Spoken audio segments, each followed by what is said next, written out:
in our virtual audience who would like to ask a question, please type it into the chat. And for everyone else in the audience, if you have a question, please raise your hand and I'll bring a microphone over to you. And with that, I'm going to pass it over to Chairman Blank. Thank you. Good morning and happy Super Bowl Sunday to all. This is a combined NARUC PRE, electricity, reliability, rate design, and consumers panel on community solar. Done in two parts, with the first initial panel, this one focusing on low-income issues. I'm Eric Blank and I'm chair of the Colorado PUC. Prior to my appointment, I co-founded, co-owned, and was president of a pioneering national solar development company called Community Energy. Although we were mainly focused on utility scale solar projects, we were one of the largest community solar developers in the US. And at one point, we had community solar projects in Maryland, New Jersey, New York, Massachusetts, Illinois, Minnesota, and Colorado. Although I still have some rough sense of what's going on in Colorado, I'm now years out of date on the rest of the community solar market, and very much looking forward to this panel discussion to catch up. With that, I'd like to introduce our first speaker, Richard Caperton, Vice President of Policy and Market Development for Arcadia, a national community solar development company. With that, Richard, you want to get going?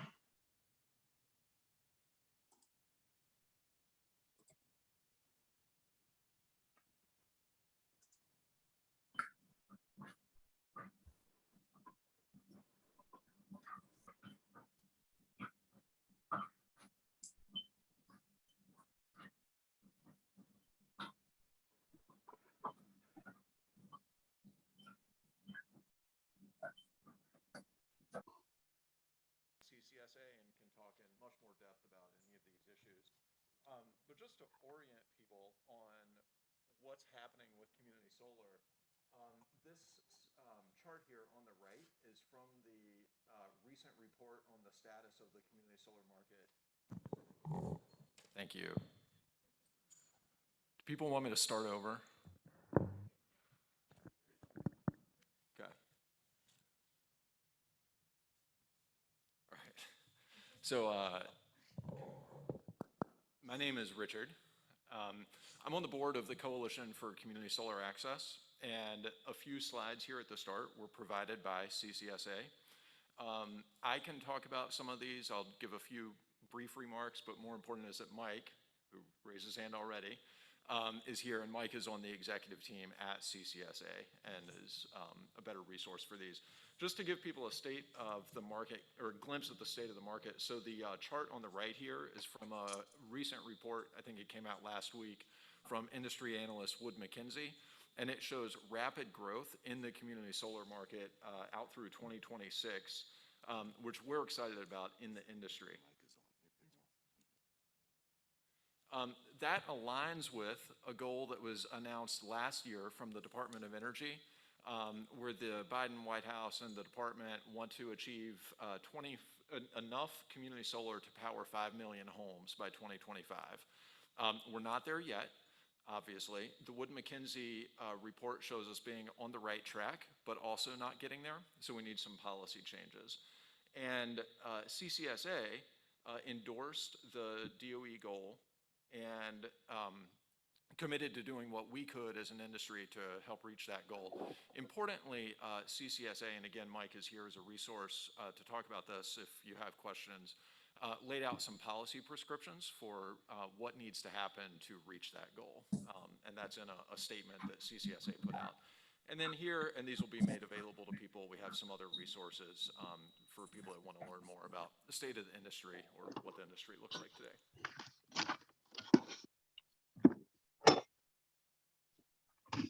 Okay, so this is what people really invited me to talk about is what's Arcadia doing, what's happening in these markets. So Arcadia is a software company, and we provide solutions for new energy technology providers that want to improve their relationship with their customers. So we've built things that serve the EV market, that serve the rooftop solar market, we serve the battery storage market, we serve the retail supply market, and we provide things like a billing service for those companies. We provide data access and data analytics for those companies on customer usage data. We provide marketing and customer engagement software.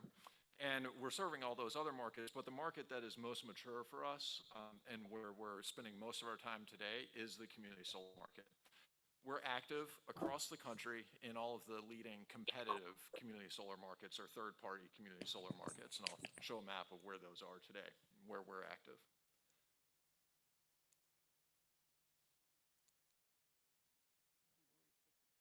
Yeah. Any advice here?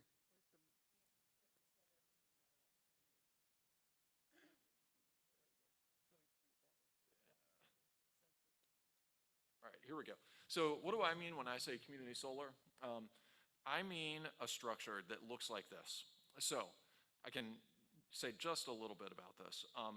The first thing that happens, there is a community solar project. There's a solar farm, typically like a megawatt up to 5 megawatts. These are connected to the distribution grid and are distributed resources.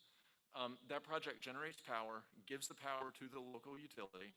The local utility, in exchange for receiving the power, creates bill credits, gives the bill credits to the customers of the project, and then the customers, or the subscribers, pay what I call a subscription fee to the project, and that's how the project makes money. So it's a project, sends the power to the utility gives credits to customers, and customers pay subscription fees to the project. And that is the market structure. As you can see, there's a lot of details to be worked out in that structure, including things like what is the value of those credits that are given to customers. That's not really the purpose of this conversation. I think that will come up in the second session. This model is in place across the country. It's prominent in the Northeast and the Mid-Atlantic, but these are places where Arcadia is active today, where we are actually managing projects for project developers. There are some markets that are rapidly being added to this market, or this map, Virginia, Delaware.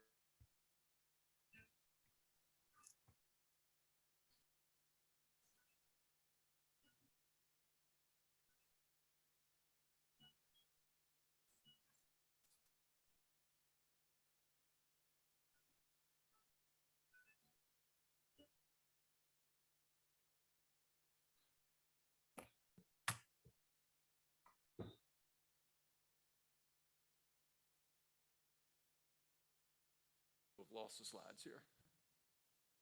Is that a Zoom bomb?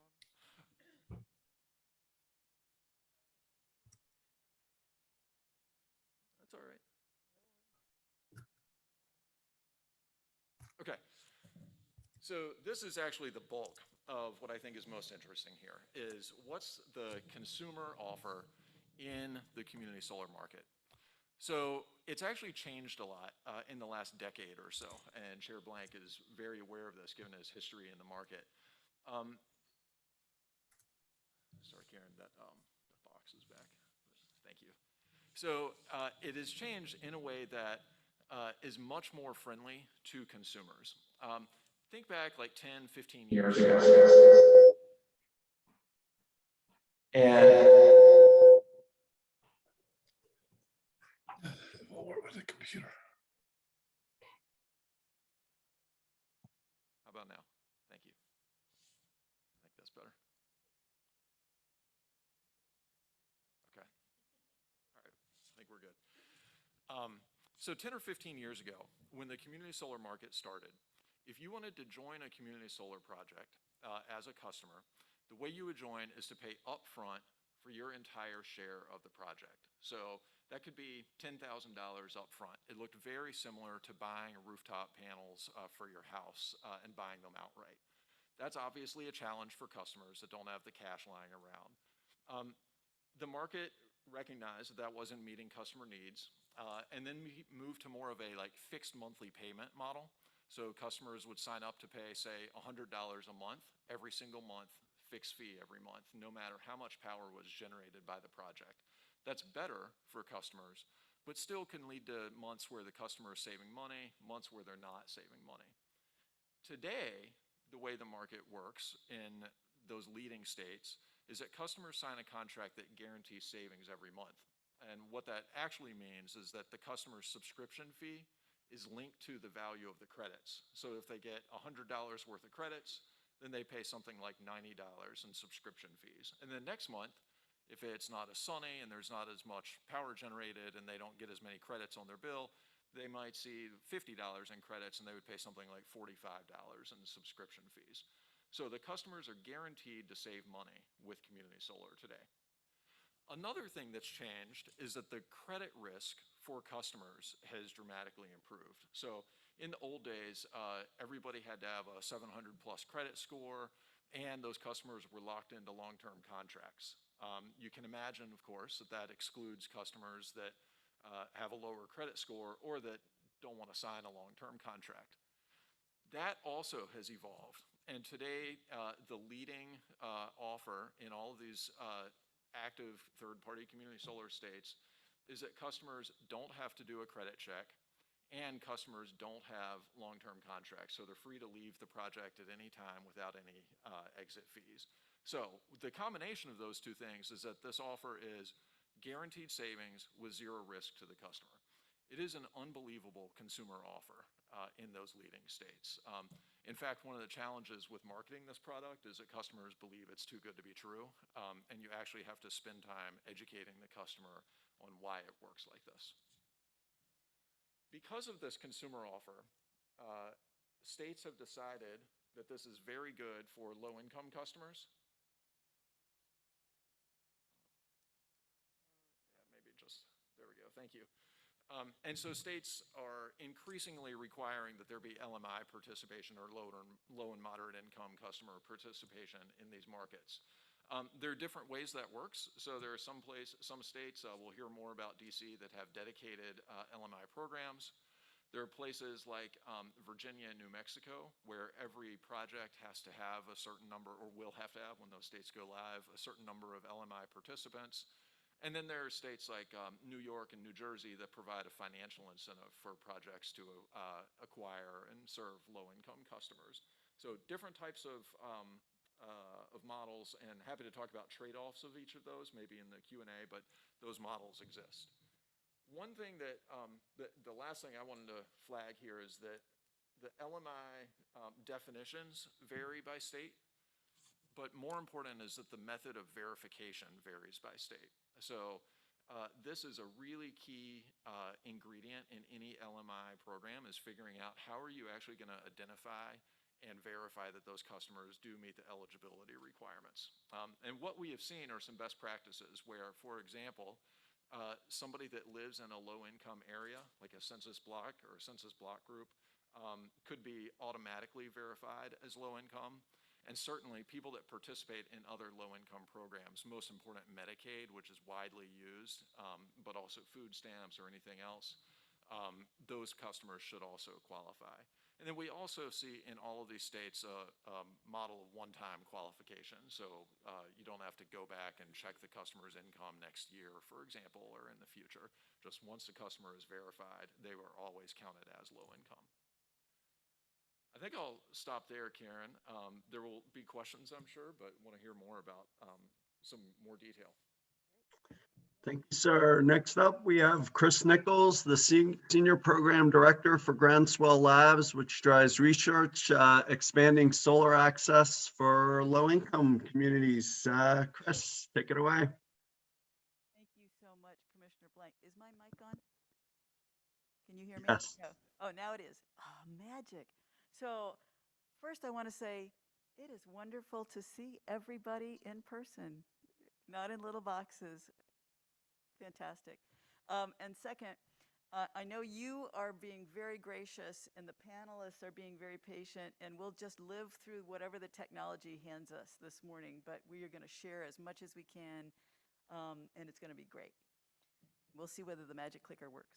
So Groundswell is a nonprofit organization that received from the Department of Energy funds to conduct national research into best practices, both financing and customer service or program design, for all low-income community solar programs. We won this award to conduct the research in 2019.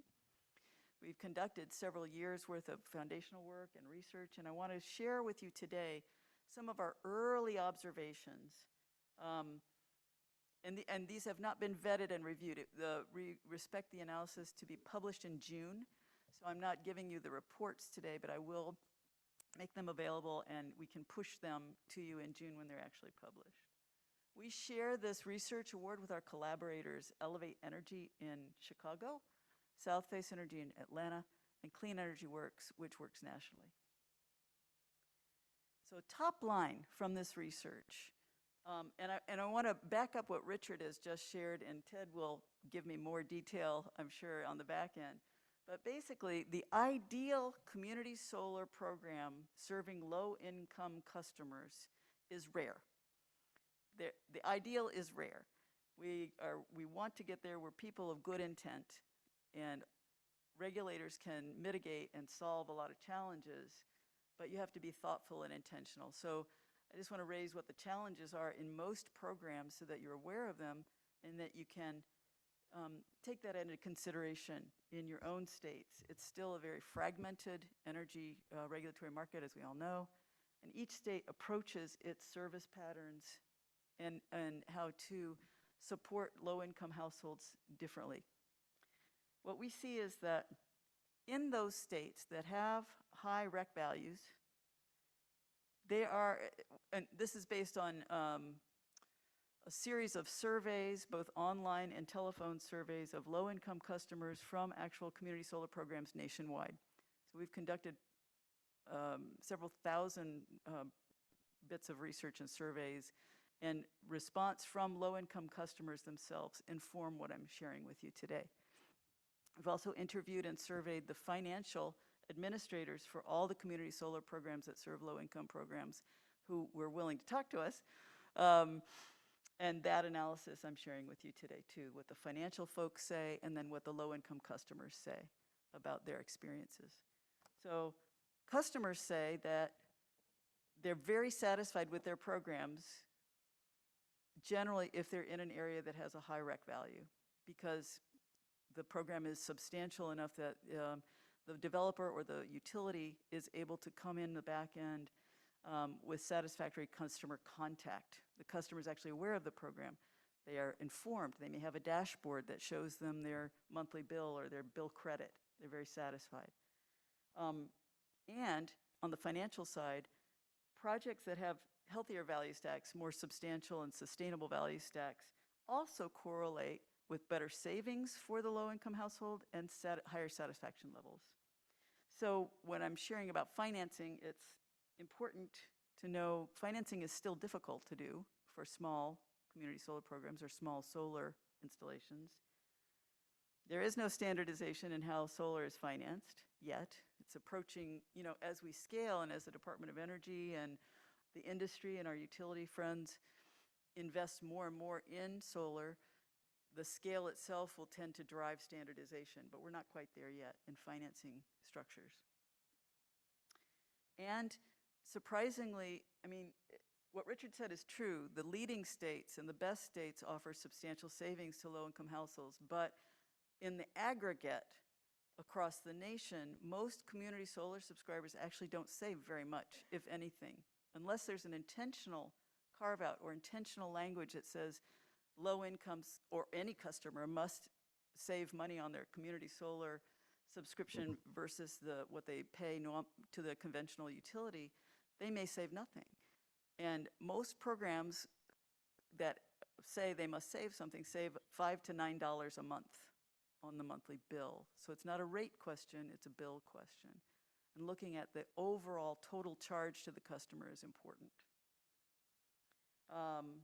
For the customer service on the program end, a lot of utilities or service providers actually never ask their customers what they think of their program. Here's your program, there you go. By us actually surveying the solar developer or the utility, it inspired many of them to start a survey program like, oh, we don't know what our customers think, we better do that. Or they had us do it for them and give them the data, which we did. We also find that, as I've already shared, Customers tend to react to bill credits more than actual savings. They see the credit and they see that number, and it's inspiring and satisfying. It's like, oh, look, this credit. But they don't respond in the same way to the actual savings. It's a human response. It's like, I see the number and I'm glad to get savings, and I see this credit. And of course, as Richard shared, and Ted I'm sure will share as well, it's best for low-income customers if you can eliminate humiliating income qualifying requirements to sign up for a subscription. There are many ways to qualify a customer that do not involve income eligibility forms and things like that. And that's very important. Ease, transparency, and dignity is very important for the low-income customer. Let's see if I can make this thing move. Okay, sorry. I'm just going to go over a couple slides and then let the Q&A period go for most of it. What we're doing with our research, the intent is to improve the experience for the developer and the utility and guarantee some sort of best practices that will assist the utility, the developer, the municipality in creating programs that are financially sustainable and whole and dignified for the customer by finding the best financing practices and the best program designs for the particular regulatory environment and the utility business model, whether you're an IOU, a co-op, or a muni. There are things you can do to deliver good, low-income, clean energy access programs. So we ask these questions: what are the trends? What are the barriers? We set up several series of online and in-person survey tools and gathered lots of data, intending to determine both risk practices and financing structures and what satisfies and motivates a low-income household to participate in a program. And are they being served? Because we know that energy burden is very important in terms of equity and reparations, and this is the point. If we're trying to make our neighbors whole, we need to know what neighbors are expecting and how to be a shared system. That's the point of the research. For the regulators in the room and their staffs, I just want to leave behind, do consider the entire bill, the entire monthly bill that the customer sees, and all the logistics around that. Our policies are great, and when you say the rates need to be low, that's true, but we find that often it's not the rate that's important, it's the bill, which includes fees, taxes, surcharges, ancillary costs, and the bill may be much higher, even though the rate seems quite low and reasonable. So keeping that in mind when you're establishing a program is important from the regulatory side. When we see a solar carve-out, typically it's a 10% carve-out, and the definitions vary. Is that 10% of customers receive the carve-out? 10% of the energy delivered is the carve-out? So common definitions for that is important. The most important thing from the customer side is to be treated like a neighbor instead of a problem. No one wants to be asked to verify, hey, I need to see your paycheck before I'm going to let you have this solar. I wasn't asked for my paycheck before I signed up for solar. Why should a low-income family have to do that? There are lots of ways to qualify families that don't involve income eligibility, onerous income eligibility forms. And the trust level to sign up, as Richard said, it's very, very difficult actually to give people for, say, DC Solar for All. Ted's going to speak to this, I'm sure. Here, we're giving you 50% or 100% of your electricity for free because you're low income. Here's this program. Nobody trusts that. It's actually very difficult to get a family to sign up because it's too good to be true. And so going through, even though we want them to receive it, they need this benefit, going through a trusted ally, congregant information, where do you get your information? We find through our research that non-low-income households trust the utility and sign up through utility messaging, and low-income households sign up through a community organization that they trust, such as a CAP agency, their church, sports leagues, wherever you get your information. But they don't tend to trust the utility when the utility sends the message. So what does that mean? Utilities, solar developers, municipal governments need to work with trusted community partners to reach out to low-income households and sign them up for these programs. And I'm going to let the rest of my comments go. I do want to just flip through the slides so you see what we've done and how we've structured our research, and then I'm going to turn it over to Ted.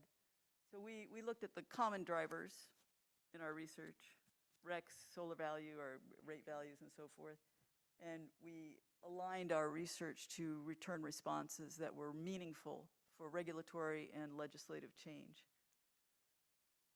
making sure we had sampling in across the national research scene. By the way, we had partnered with the National Renewable Energy Lab in the sense that we were qualifying the 1,640 some community solar programs and making sure NREL, National Renewable Energy Lab, and Groundswell and our allies defined low-income community solar service the same way. When we did that, we realized of those 1,640 some programs, only about 200 actually deliver low-income services, have low-income family household subscribers. And NREL and our team is in alignment on that. So these are all given to you later. I'll share this research when it's actually published. But we do find certain outcomes for finance and certain recommendations for program design. And I think the panelists are pretty much in alignment with, when you're serving low-income households. Financial stacks and structures are very important. We did a supplementary insight survey across, in addition to our specific interviews with financial firms, we did an insight survey through the National Community Solar Partnership with the Department of Energy. 900 some organizations are part of that. The insight survey was more or less, if you didn't give us your project data for our analysis, just fill out the insight so we get a flavor for what you're thinking when you're providing low-income solar services. And in this sense, we found developers and financial firms considered some barriers very, very critical, some less so, and some not important at all. So from our insight survey, risk mitigation is actually very important to both developers and financiers. So how we can mitigate risk in the sense that low-income customers are still considered a high risk of default. It's important to mitigate that for the developer and the utility, actually. Now, what we're finding in our research is that they aren't actually, low-income customers actually do pay their bills. They are not actually really a higher default risk in a community solar sense. And demonstrating that through the data is very important, which is why we want to publish this analysis as soon as we can to inform financial firms and hopefully drive the risk premium down for loans that involve known low-income service. There really is no reason to charge a higher premium. There's not a higher risk for these packages. So, pointing out on this slide, and the link is live when you get these slides, the U.S. Department of Energy just created a credit-ready solar initiative to try to deal with the financial difficulties of loan and package structures for community solar projects that serve low-income households. I'm interested to see how that pans out. They just launched it last week, so fingers crossed, it'll be great.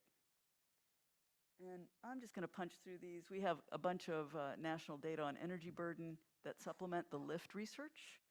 These are available now, and you can click to the links and find this in the slide deck after the talk.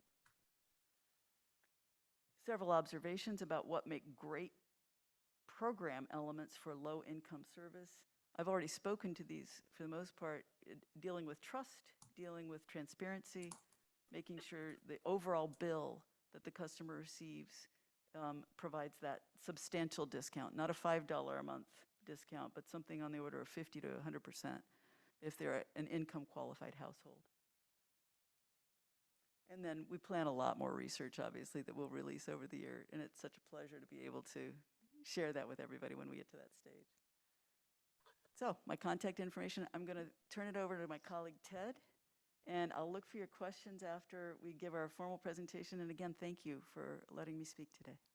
Chris, thank you very much. Our final speaker is Ted Tribune, Managing Director at the District of Columbia Sustainable Energy Utility, which helps DC residents use less energy and save money. Take it away, Ted. Thank you very much, Chairman Blank.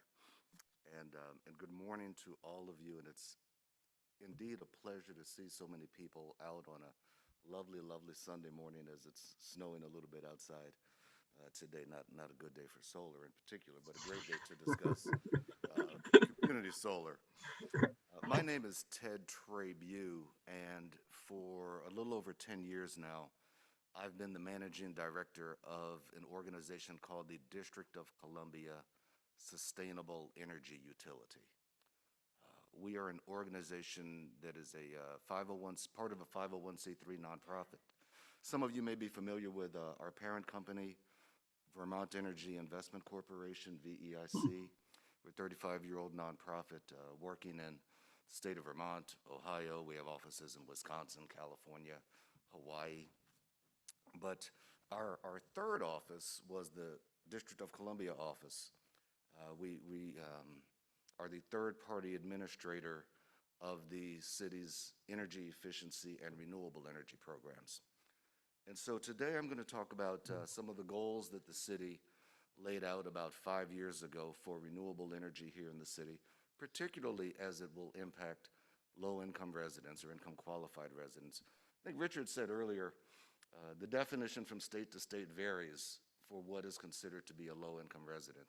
Here in the District of Columbia, we use an income qualifier of 80% of area median income, and that goes on a sliding scale depending upon the number of residents in the home, but 80% of area median income being considered qualified for. Okay, I'm sorry, I've never presented before with a with a mask on, so I hope you can hear me, and I'll speak up a little bit. I'll talk about some of our 10-year history here in the city as it relates to installing solar, specifically the last 3 years where we've been installing community solar projects. And we'll talk about the impacts that we've had in the community and some of the benefits that the systems have delivered to our residents here in the city. Before I get started, how many of you are actually DC residents? 3, 4, 5. Good. Welcome. Thank you. And for the others who are here, welcome to your nation's capital. I've lived in this city for over 60 years. Never lived outside of the city. So it's indeed a pleasure to be here this morning. Okay. About 5 years ago, the city passed a law creating a program called Solar for All. And the goal of the program was to reduce the energy bills for 100,000 low-income residents, reduce those energy bills by 50%. The systems that we have developed in collaboration with about 6 to 8 different solar developers deliver credits to our low-income residents of about $45 to $50 a month. This enables the residents to cut their bills by about half, and they get a subscription, as we were talking about earlier. The subscription comes to the resident absolutely free of charge. That subscription is good for 15 years. So the residents are able to cut their energy bills by about 50% for 15 years. When we started this work in the District of Columbia back in 2012, we took a look at a map of the existing solar systems in the city. And when we started the work, we started specifically with installing solar systems on income-qualified homes exclusively.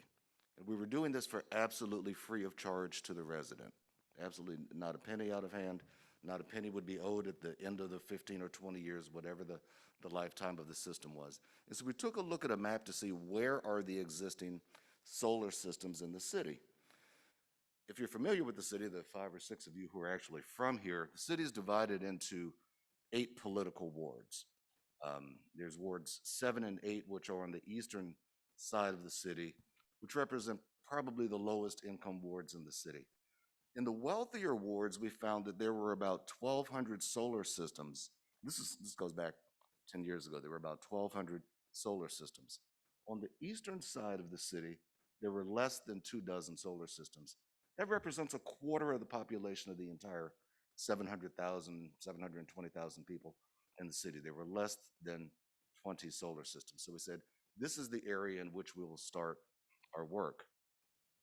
Our organization was not quite a year and a half old.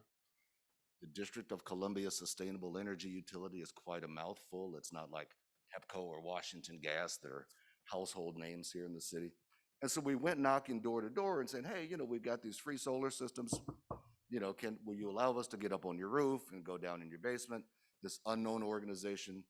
And as you can imagine, we had quite a few doors slammed in our face. It was like, come on, really? You're going to give me a free solar system if I just let you into my house and let you up on the roof? We didn't get many takers. And I think, as was said earlier, you have to go to trusted organizations to really promote this kind of work. And so we worked with Groundswell. We worked with other organizations here in the city. We worked with churches, advisory neighborhood commissioners, civic associations to promote the work that we were doing. We thought that in the first year, we were going to try to install 28 systems. That was the goal in our first year. And we chose the number 28 because one of the installers, one of the companies, was run by a gentleman by the name of Darrell Green. A few of you wearing the sports jerseys today might be familiar with Darrell Green. Darrell Green ran a roofing company that he converted into a solar company. His number when he was playing for the Washington football team was number 28, so we chose 28 as a goal in the first year. I'm very proud to say that we inverted that, and we were actually able to install 82 systems in our first year, and we've taken on a goal every year of installing about 100 solar systems for income qualified residents. But about 4 years ago, the city came to us and said, yeah, this single family work is going well. What if we up the ante, up the investment, and talked about community solar in the District of Columbia? And so 3 years ago, the city took the revenues that it was receiving from alternative compliance payments, where energy suppliers were not meeting their renewable energy portfolio standards. This is, I don't know if all states have it, but it's something that we have here in the District of Columbia. And so we were able to invest about $8 million a year in community solar projects. We'll get to some of those results in a few minutes. But as you can see here on this slide, in the first year, 2019, that we did community solar, we installed about 84 community solar projects. The second year, about 50 projects, and the third year, about 32 projects. Don't think that that's a bad number, because you see the number sliding down. The size of the systems got larger, although we did fewer projects. The investment allowed us to give subscriptions to about 2,000 new residents every year. So now we have over 6,000 residents who are subscribed to these community solar systems, allowing them, therefore, to reduce their energy bills by about half for the next 15 years. The city has made a larger commitment this year. We will be able to install enough community solar projects to help about 3,000 people this year, whereas it had been 2,000 in the past. You can see some of the results here from some of the installations in terms of just those 6,100 families plus the single family installations as well. Over $40 million in lifetime energy savings for the residents who are currently receiving the benefits of the systems that we've installed, and over 233,000 metric tons of CO2 prevented. We're going to get into some of the other benefits in just a moment. But this map on the right gives you a visual of where our single family and community solar installations have been. As you can see, if you know the geography of the city pretty well, that large line going up and down there, that's it's called Georgia Avenue. So the preponderance of our system installations are still on the eastern side of the city. Very, very proud to say that in the past 3 years alone, we have been involved with over 25% of the installations of solar that have gone on, since the history of solar in the city. The popularity of the program is really exploding. The popularity of solar in the city is really picking up. We've had a great impact here in the city over the last few years. The developers with which we work have also grown their companies very much as well. We started working with some companies when they were literally mom and pop shops in the basement, as our organization was when it was founded by Blair Hamilton and Beth Sachs over 35 years ago. But some of these companies now have grown. They are working regionally between North Carolina and New York. still with a focus working here in the District of Columbia. About 8 to 10 developers work with us, and especially something that we call certified business enterprises. Those are businesses that are headquartered here in the District of Columbia, hiring district residents, most importantly, paying taxes on the profits that they're making to the District of Columbia coffers. So you see a little bit of, we're trying to keep our resources here within the city. The job development piece of this is extremely important for the city as well. We encourage our local contractors to hire DC residents. We have a strong training program where we're training not only for solar installation, but for the permitting and design part of it on the front end, the maintenance part of it on the back end. So we're helping a lot of district residents get jobs in this new green industry. We've created the equivalent of over 127 full-time jobs almost every year with the work that we're doing. And when that's 127 full-time equivalents, that's not 127 as a head count. That's probably about 350 to 400 different individuals working to contribute about 2,000 hours worth of work a year. A full-time equivalent job is about 2,000 hours worked at or above living wage by a DC resident. So these, and when I say these are green jobs created, this is only the district resident count. As you might know, here in the city, 70% of the jobs in the city are held by non-residents. So it's very, very important for our city where we're struggling in certain areas. We have unemployment rates that exceed 20% in certain neighborhoods. So we're really, really trying to make sure that our district residents get opportunities and get jobs with these solar installations. Finally, as I mentioned before, we have a workforce development and training program for our DC residents, and it's become, again, very, very popular. We take our residents in to a 5-month externship. They are placed with a solar developer. Sometimes they're placed with an organization that does the permitting, like the Department of Consumer and Regulatory Affairs. Sometimes they work in sustainability offices within universities, or maybe some of the larger some of the building owners out here who are working to install solar in their buildings. And so we pay their wages for the first 5 months. And after that 5 months, the solar developers or the universities pick them up in full-time employment. We're very, very proud to say that we have an 85% placement rate in full-time employment coming out of this training program. And so we've been doing the training program for about 5 years now with great success. I'm going to pause, and I think that that concludes my presentation. I should also say that, you know, some of the benefits of the program, when we talk about the buildings themselves and some of the land, we don't have large areas of open land here in the District of Columbia. So our solar installations are primarily going on roofs. You're talking about you have to, you know, redevelop the roof. That allows you to go in and put in some energy efficiency work in the building while you're redeveloping or rebuilding the roof, particularly for lower income residents. The work on the roof is something that is normally out of their reach in terms of their ability to pay $12,000 to $15,000 to rebuild their roof. So we rebuild roofs as a part of this program, upgrade panel boxes, you know, so that safety is critical when you're doing this work. So we rebuild the panel boxes as well as we're doing the installations. So there are a lot of other benefits that also inure, you know, to the residents as we're doing this work here in the city. Thank you so much for giving me an opportunity to present this morning and to boast about our 2019 World Series champion. Washington. Hey, look, you know. Well played, Ted. I'll just start off, very cool what you're doing in DC, and I'd love it. And just my first question would be, would you just spend a second saying whether there'd be any barriers to doing it in Denver or other places? Is this easily replicable, or are there unique DC things that have kept us in DC? So if you just any thoughts on that briefly? I would say that the value of our RECs here at about $400 is That'll do it. phenomenal.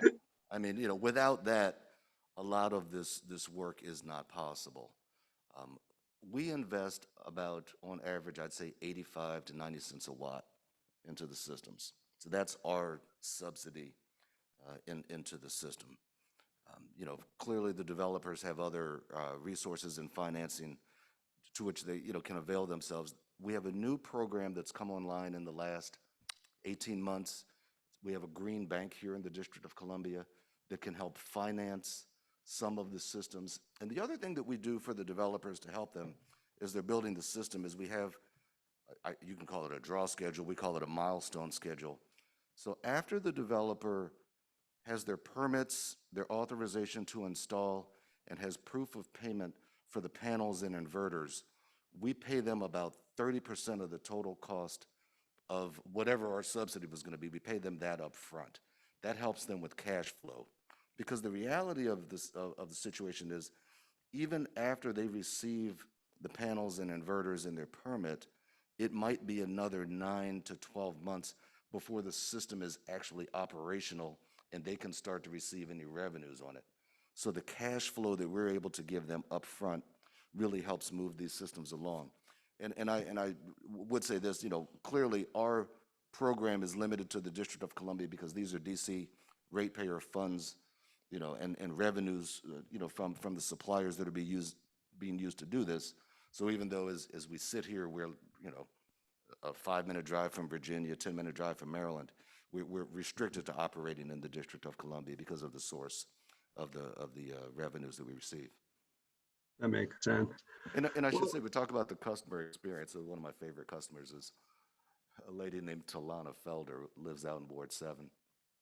And when we met Ms. Felder, and she was one of the first customers with whom we worked, and you can advertise this thing on the radio, you can advertise in the newspapers, you can go to the churches, but word of mouth, neighbor talking to neighbor, is the most effective way to get the word out. So we were working with Ms. Felder, and Ms. Felder is one of the first residents who agreed to allow us to install a system on her home.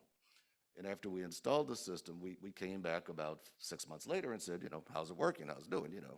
What? Tell us, your impression. She said, I used to get around in my BMW. We're like, what? She said, bike, metro, or walk. She said, the money that I've saved on this system has allowed me to buy the first car I've ever owned. She said it was an old used car, but for the first time in her life, she was able to afford a car. And it was life-changing for her because it allowed her to take her son to school, to make sure he was getting to school on time and to his sporting activities after school. And sometimes it's the little things, beyond, the greenhouse gas reduction, beyond the economic development. And clearly the job impact is so important. But some of these little things that, as we've talked about the energy burden on low-income residents and the decision that one has to make when you get that bill on a monthly basis, and is it medicine, rent, utilities, or what, and you're looking down the line at and how you make those decisions. We're helping to, in my view, really reduce the amount of, or make those decisions easier. But I think it was mentioned earlier, when we started doing this work in Wards 7 and 8, the lower income neighborhoods, there was a lack of understanding of the technology. There was a lack of trust of the company. People hadn't experienced it before. They didn't, they didn't know whether it was legit, whether it was real. Neighbor going to neighbor has really been the best marketing tool that we've had over the years. And I just can't say any more about how the neighbors have spread the word, and then phones started to ring, and people expressed interest. Oh, sounds terrific. Really very cool. Question for Chris and Richard. Richard mentioned that community solar can be an unbelievable deal for participating customers, at least in the best state programs. I think you said too good to be true. And at its core, community solar programs can offer some form of retail pricing, which can be high. The developers for in front of the meter solar projects, which can create nice developer profits. So Chris and Richard, how worried are you, and how worried should someone like me be about non-participant rate impacts? Or do you think we can get LMI participation wide enough to address the, sort of the non-participant equity problem? Chris, I'll start with you or Richard, go ahead, whoever, should states like Colorado be concerned about that? This is obviously the regulators and staffs in the room are aware that net metering and non-solar customer concerns have been more and more in the forefront for state commissions as they consider the transition from solar as niche to solar as mainstream. And what does that mean for the non-solar participating, particularly residential customer? I don't consider it an insurmountable problem. I think the general transition from industrial society to post-industrial society and conventional energy mix to a more clean energy mix, impressed by climate change and needs for other things. I think we are all smart people, well-intentioned, who are solving it as we go along. I think there will be a transition between a hard line of solar customer and non-solar customer as the portfolio mixes change. Richard, I'm interested in what you work as a developer in a much larger footprint than Groundswell does. I can tell you what I see from national survey data. I think at this stage in development, the non-solar customer is not being impacted to the extent they claim. But I do think there's a transition happening, and that does need to be considered. The way I think about this is what actually would drive an impact on a non-participant. And it's all driven by the credit rate that the participant receives. So if that credit rate is higher than the value of the solar that's being delivered to the grid, then that would drive an impact on non-participants. If the credit rate is lower, then there wouldn't be an impact on non-participants. In some states, New York is probably the best example of this. The credit rate is what's called the value of the distributed energy resource, or VEDR. And there's not an impact on non-participants. So that's the most important thing, is that the credit rate, which is a state policy decision, will drive any impact on non-participants. Then there's a second layer, though, which is if you want to achieve 50% savings for low-income customers, that's going to take a different pot of money. The credit rate alone is not going to provide enough savings for customers to get there.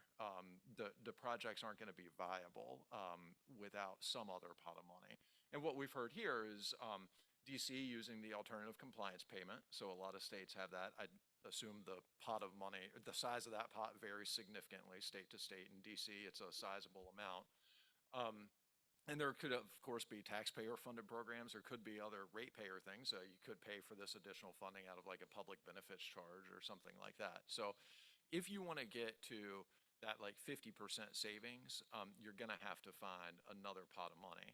And then, of course, like if that pot of money is ratepayer-funded, that's by definition going to have an impact on non-participants. And again, that's a policy choice of does the state want enough savings for low income? Does the state want those sizable low income savings enough to have an impact on non-participants? I hope that's helpful, Chairman. Yeah. No, really helpful. Greatly appreciate. It's important to know the energy burden, though. I mean, Richard's exactly right. And put it in the context of what do low income households pay for their energy? Average across the United States is about 3% of your household income goes to all energy, your gas for your car included, and things like that. Whereas a low-income household may pay 12% of their full house for all their energy. So considering the burden is also important, not just where's the money going to come to make this right, but what's the baseline? What are we all starting from? I would also encourage us to not poo-poo the idea of 10% savings or $9 a month in savings. If you went to a NASUCA conference and said, good news, everybody's rates are going up $9 next month, but don't worry, that's not a meaningful amount, you'd get booed off the stage. And rightly so. And I think like we shouldn't dismiss the idea that $9 a month in savings is real savings for people. It's not 50%. It's not life-changing, but it's real savings. I don't think anybody is opposed. Appreciate that and the thoughtful answer. In Colorado, we increasingly have large amounts of utility scale tracking solar that sort of shut off, 6, 7, 8 o'clock in the summer and are moving our peak demand out. Do you guys have any thoughts about how we might integrate storage into community solar garden programs, especially as these programs scale, where we're seeing, I guess the economics is you can put storage on fairly cost effectively when you put the solar in, but if you got to come back later and put the storage in, it can be quite expensive. So should we be considering program designs that allow storage to be put on with community solar gardens? This does exist in some places. So in New York, again, sorry to use that as an example twice here, but New York does have some community solar plus storage projects and some, at least one I'm aware of, just community storage project where there's not even solar attached to it. It's a battery that's located in the Con Ed territory that operates and does rate arbitrage and provides other battery services. And then it shares that revenue with the subscribers to the community's storage system. There's no reason that you couldn't do that in other places. I think about other states that have maybe more extreme examples than what we see in Colorado, states like Arizona or Colorado where, California, not Colorado. California. Very sunny states with a lot of solar already. You could see a lot of demand for community storage. So that does exist in some places. It has to be enabled by state law, so not every state can do it. My impression is that you can't do community solar in DC. I don't know your experience, but or cannot. But would love to hear from both of you about what you've observed. You can't, with storage, right? Yeah, no, absolutely not in DC.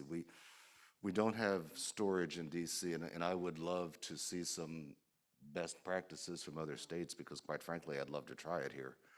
We've been trying to convince the local administration to allow us to do it. And this isn't a regulatory matter because we're not regulated per se by the Public Service Commission here in the District of Columbia. We fall under the jurisdiction of our local government that's said, we want the resources spent to go as far as possible to help as many residents as possible.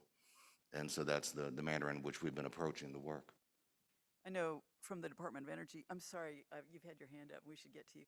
From the Department of Energy, there's an expectation that future solar development will include storage, whether, in some, and the number of megawatt hours per installation is the question, but most solar is being considered with storage as part of the development process going forward anyway. So accommodating that in a community solar sense is a matter of policy change.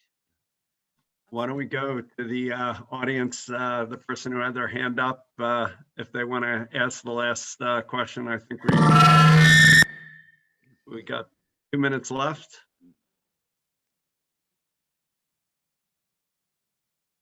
Yeah, can you repeat it? Sorry about that. Richard, if you want to repeat the question.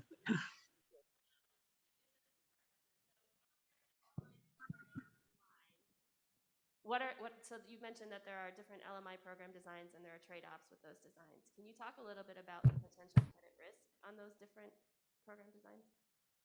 I can start there. I'm sure that Chris has a lot to add to this too. So when I think about the credit risk in a community solar project, it's primarily, will there always be enough subscribers on the project? And if you need 100 or 1,000 subscribers for the project to be totally full, will those customers always be there?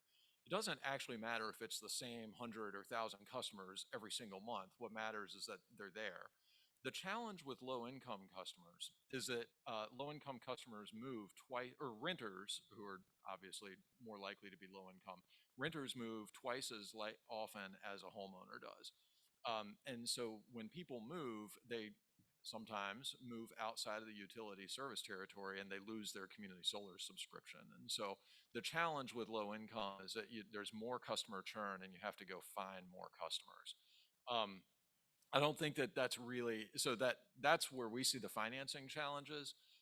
That's a little different from the program design elements. I think that that's going to be the same if it's a financial incentive model versus a project requirement model. In both cases, you have to go find more low-income customers.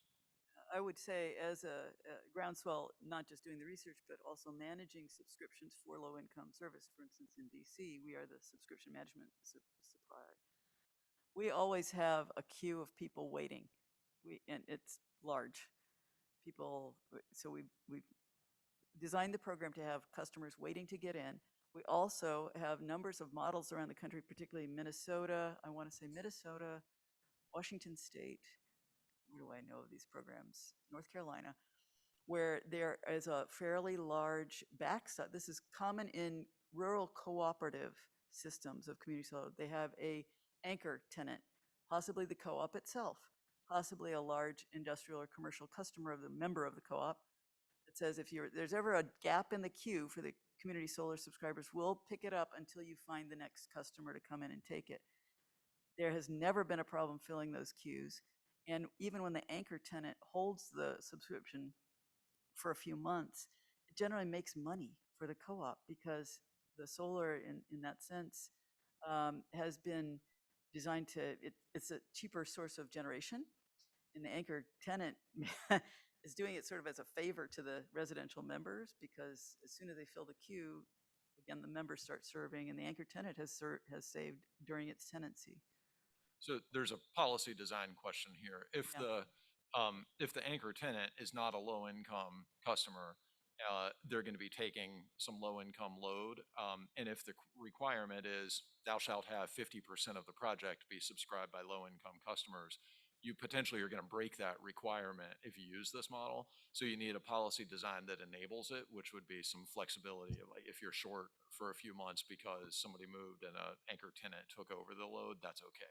Yeah, it's usually written as a 90-day flex. You can have an anchor tenant pick it up for 90 days until the queue is refilled. And if you don't refill it, then there's a penalty. But I've never seen the penalty imposed because generally they find new customers at that point. Well, I just want to thank the panel so much. I learned a ton. Richard, Chris, Ted, greatly appreciate your willingness to participate. And sorry I can't be there in person. And thanks to all. And I'd also highlight the second part of this panel is going to continue at 11:15 Eastern. So after I think a brief break, we're going to reconvene at 11:15. So thanks to all. And like I said, greatly appreciate the panel. Learned a ton. So thank you. Thank you. Thank you.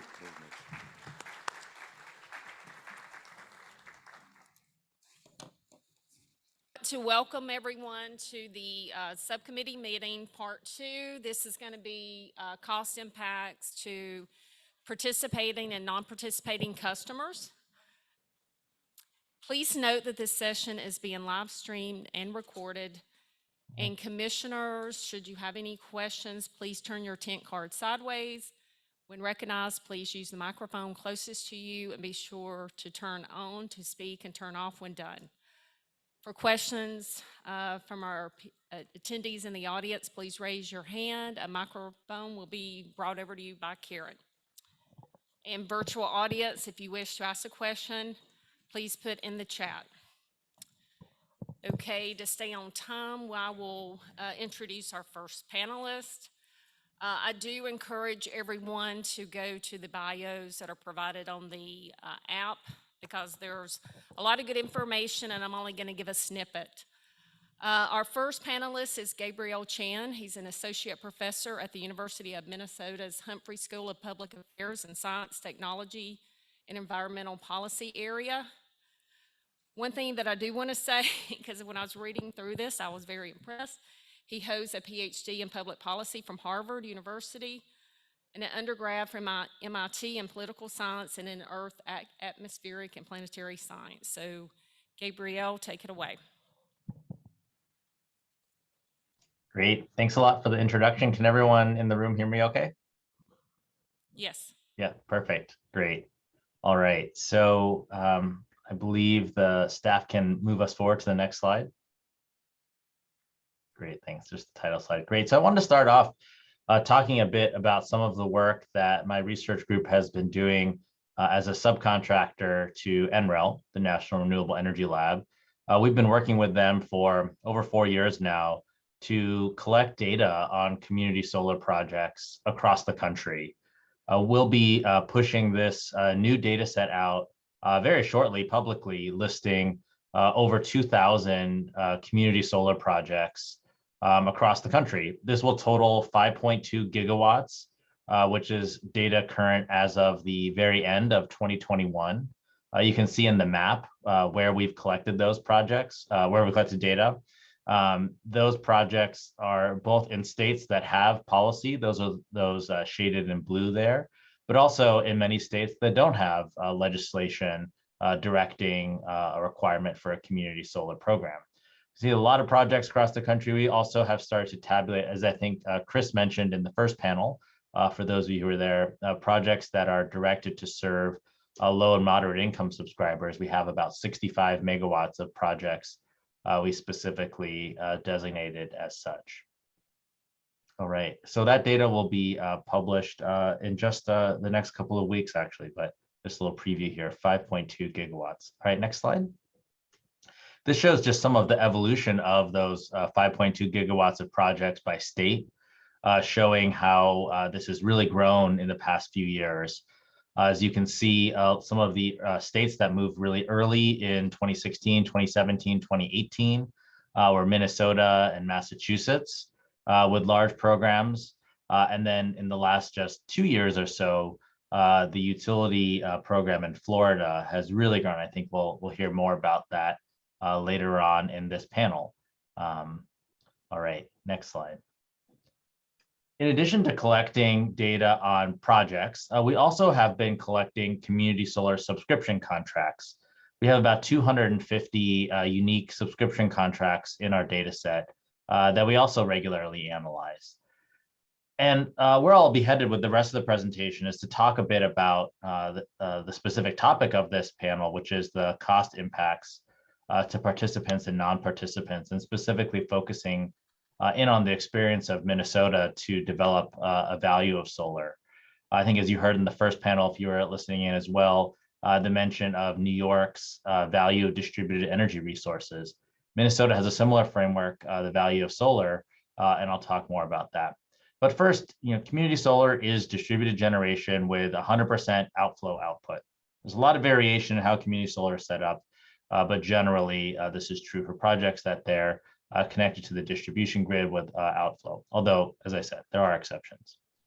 Most community solar contracts these days offer guaranteed savings to subscribers, as you also heard in the first panel. There's many different models of ownership, but most capacity, at least historically, again with exceptions, has been owned by third parties with output purchased by utilities and then credited to subscribers. And while legislation provides a lot of guidance on rates, regulators have a lot of important oversight roles on community solar compensation rates. And I'll talk a bit about this kind of interplay between legislation and regulation as Minnesota's program has evolved. I think Minnesota provides a really instructive case study because, until this year, it had the largest community solar program by megawatts, and also has gone through a lot of evolutions in how regulation has thought about the guiding legislation that goes all the way back to 2013. Okay, so from here, I'll focus on Minnesota. So we can go to the next slide. So Minnesota's enabling legislation for community solar in 2013, it did multiple things, but relevant for the community solar program. It established a requirement for community solar, but also a tariff structure called the value of solar. Here I've pulled some of the legislative language because I think this is important to think about how this legislative guidance was turned into actual rules. So the guidance in legislation says that the value of solar must account for the value of energy and its delivery, generation capacity, transmission and distribution line losses, and environmental value.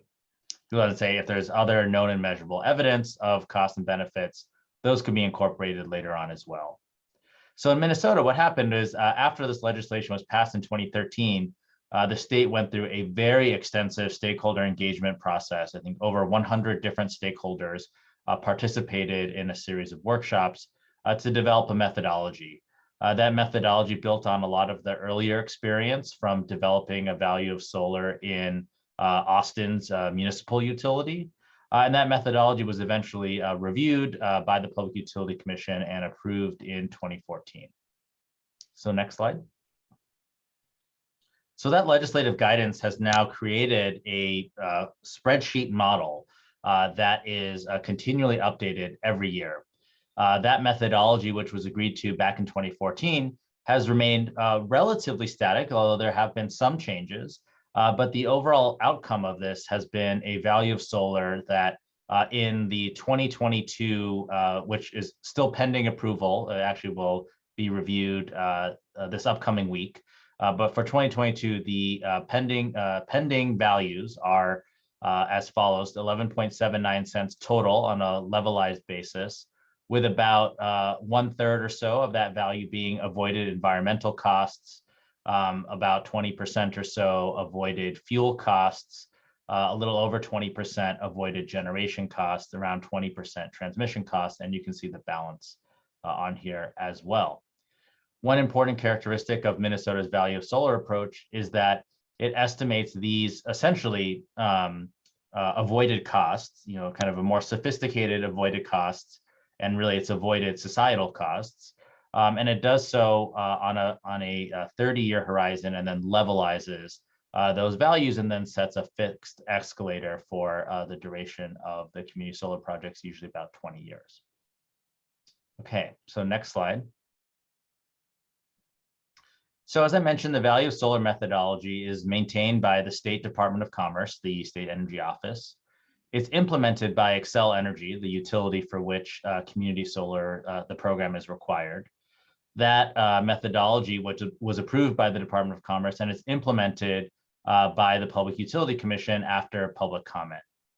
So what happened in Minnesota was there was an initial 2 years as stated in legislation where community solar output was reimbursed at the applicable retail rate. You can think of this as pretty similar to a net metering setup. And then afterwards, value of solar became the reimbursement tariff for all community solar gardens in Xcel's territory, starting in 2017.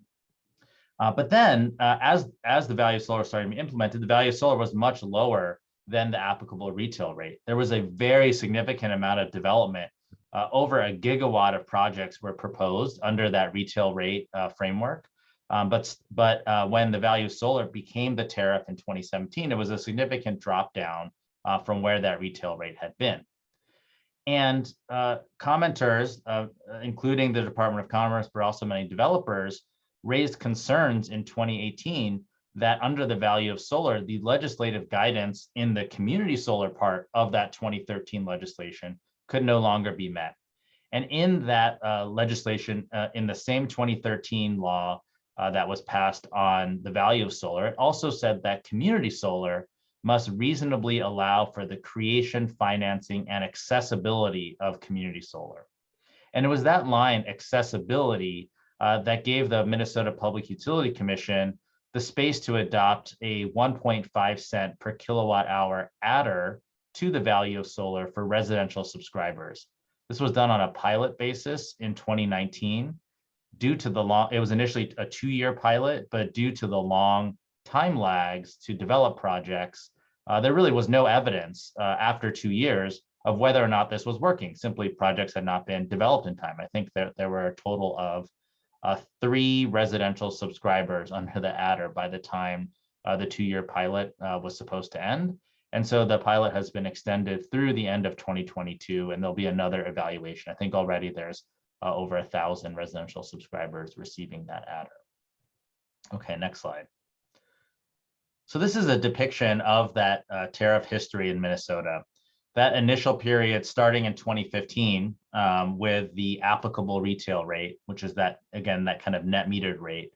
General service, these are like the large customers by voltage. This is your CNI customers, but also your large public sector customers. We're receiving compensation for solar gardens at 13.7 cents, whereas residential is 15.9.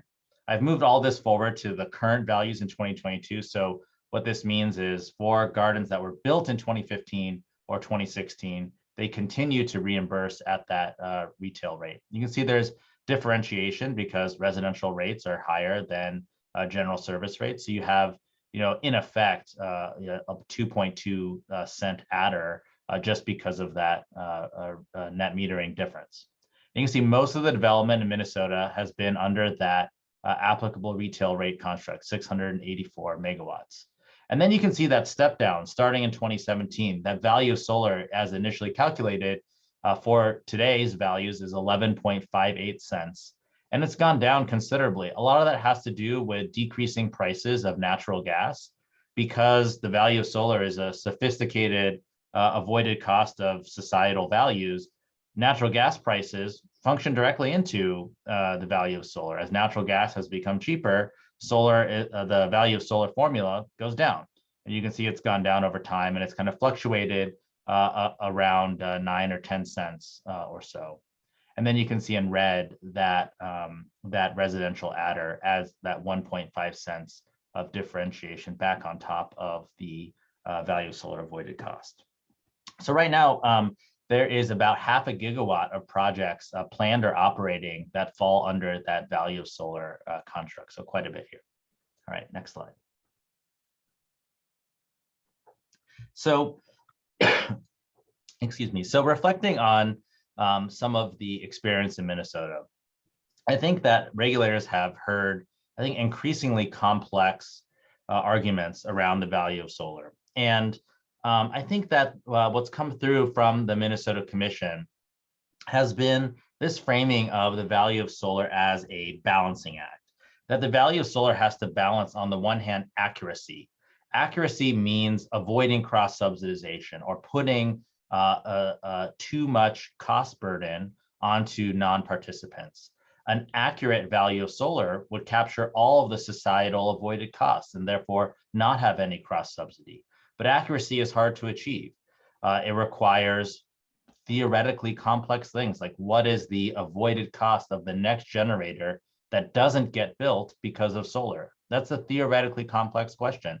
Of course, commissions are very familiar in developing those methodologies, but it gets more and more complicated as you have more and more distributed energy resources, all based off of those avoided costs. This practicality, thinking about the value of solar as a market shaping tariff, that it has to also provide accessibility while at the same time trying to represent many different streams of avoided cost. It has to be transparent, and it has to be, what we call close enough simplicity, or is what NREL really has called close enough simplicity, getting it close to that accurate value, but being transparent enough, using data sources that are publicly accessible, et cetera, to keep this an accountable tariff. And then also thinking about the pace of change. I think this has been a really also important piece, is not trying to change the tariff so much that it resets investor expectations or subscriber expectations. All right, next slide. So I think many of you have seen this figure from the National Efficiency Screening Project, looking at different ways to think about compensating DERs generally, that when DER programs, whether it's for energy efficiency or solar programs like this, can think about the narrow utility system impacts, the resource system impacts, or the societal perspective. But a regulator has to be guided by legislation. And what Minnesota's legislation does is it says many of those societal values, like avoided environmental values, should be part of that tariff design. And so it gives the regulators in Minnesota that ability to incorporate many of those vetted and approved environmental avoided costs. But this helps, I think, this whole guidebook is an extremely helpful resource in how to think about this kind of compensation. All right, next slide. I think it's the last one. So in thinking about this process, one of the things I've noted is that the Public Utility Commission, Excel, and stakeholders have spent a huge amount of time trying to develop the value of solar methodology. And I think my own personal observations is this can be really frustrating. We're spending a lot of time digging into 15 different spreadsheets with thousands and rows of data and formulas to get basically a gigawatt of solar onto the grid. And so I think a lot of people have asked, is this complexity worth it? And I think that if our goal is to advance the public interest and think about fairness between those who are benefiting from solar, those subscribers, and other ratepayers, that this complexity is the real complexity of a world with distributed energy resources. And what the value of solar has done is it's worked as a boundary object. It's created this transparent space, this forum, to have this conversation that's really data informed and analytic. And it's allowed utilities and third parties and members of the public, I have participated in these dockets, to insert new data and concepts and have this in a forum where we're really focused on what is that neutral level of compensation for solar that protects non-participants by representing that social value. And so I think my own view is that this complexity is really the world that we're headed towards, and a framework like the value of solar can be a really great way to think about those balancing the benefits to subscribers of community solar with non-subscribers. All right, thanks a lot. All right, thanks, Gabe. And I think in the ants to get started on time, I didn't introduce myself. I'm Jamie Barber. I'm chair of the Rate Design Subcommittee and also on the staff of the Georgia Public Service Commission. Our next panelist is Katie Childs-Ottenweller. She serves as Vote Solar Southeast Director, focusing on advancing solar policy in Florida, Georgia, and the Gulf states. Katie? Hi, good morning. Can everyone hear me okay? Yes. Great. Thank you so much, Jamie, and thanks for that, Gabe. It's really great to be with you all virtually this morning. Greetings from Atlanta. So I'm going to give a little bit of an overview of a market, a utility sponsor market that we're seeing develop in Florida, just because of the sheer scale of this. I know we've gotten so many questions about it, and it's a really interesting and unique model that is very different from what we're seeing in some places like Minnesota and New York. So I want to really dive into this, and then also just give an overview of some principles that Vote Solar looks at when we are assessing community solar programs for low-income customers, and looking at best practices. So next slide, please. So I want to start by talking about Florida Power and Light, or FPL Solar Together program. So back in March of 2020, FPL, which is the largest investor-owned utility in Florida, proposed its own utility-sponsored community solar program.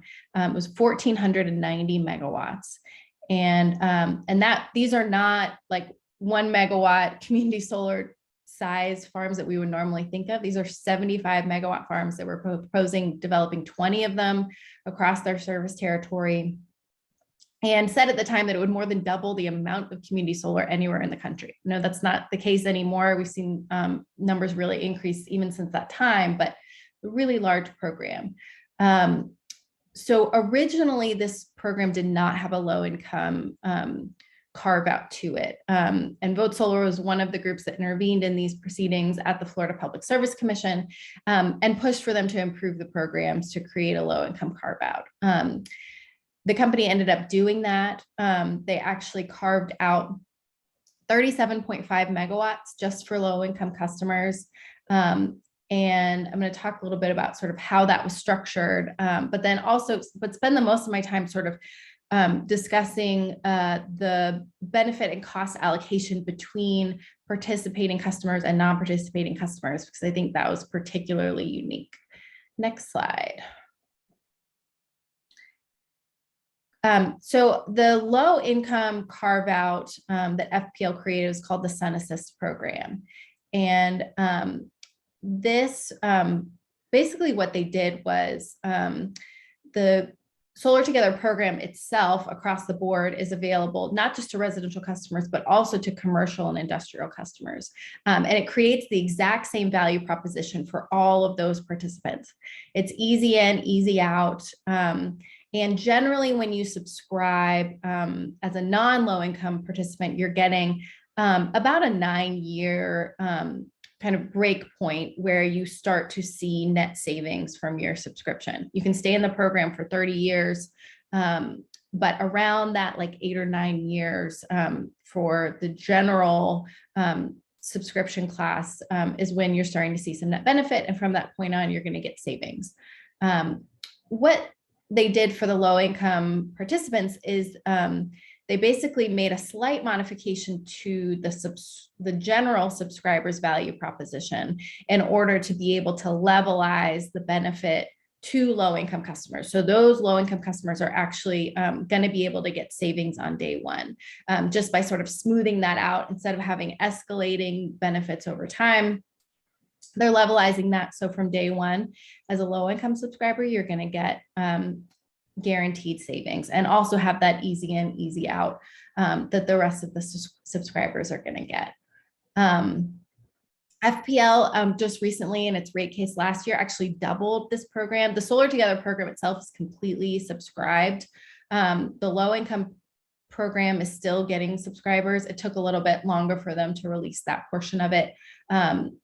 But they've now doubled it. So they're adding another 1,700 megawatts under phase 2 and raising the total LMI allocation to 82.5 megawatts, which comes up to about 30,000 families if you're assuming a 5 kilowatt subscription.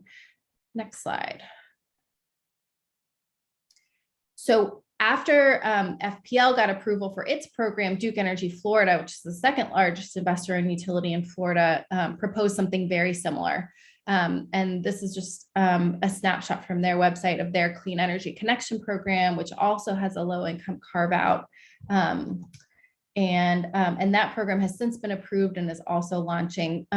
Because they're a smaller utility, their program allocation is also smaller. It's 750 megawatts altogether, and then 26 megawatts specifically reserved for low income customers, but with a very similar cost allocation and very similar kind of benefit proposition to what FPL had. Next slide. Thanks. And this is just a snapshot of what that low income value proposition looks like. There's a subscription charge, a subscription credit, and then the monthly savings are very modest. Comes up to about $3.50 a month. So, to some of the comments that were made in the last panel, this is not a program that is going to change a low income customer's life. Part of what we try to do in order to increase the value proposition of this for low income subscribers is ensure that at the same time that customers are signing up for this, the utilities have a commitment to inform them about energy efficiency offerings that they are also eligible for, to try to stack some of those benefits. But I think we've got a long way to go, at least in the Southeast, in creating the kinds of value propositions that we really want to see for these customers. And next slide. I'm going to spend the rest of my time just talking about kind of the cost and benefit allocation here.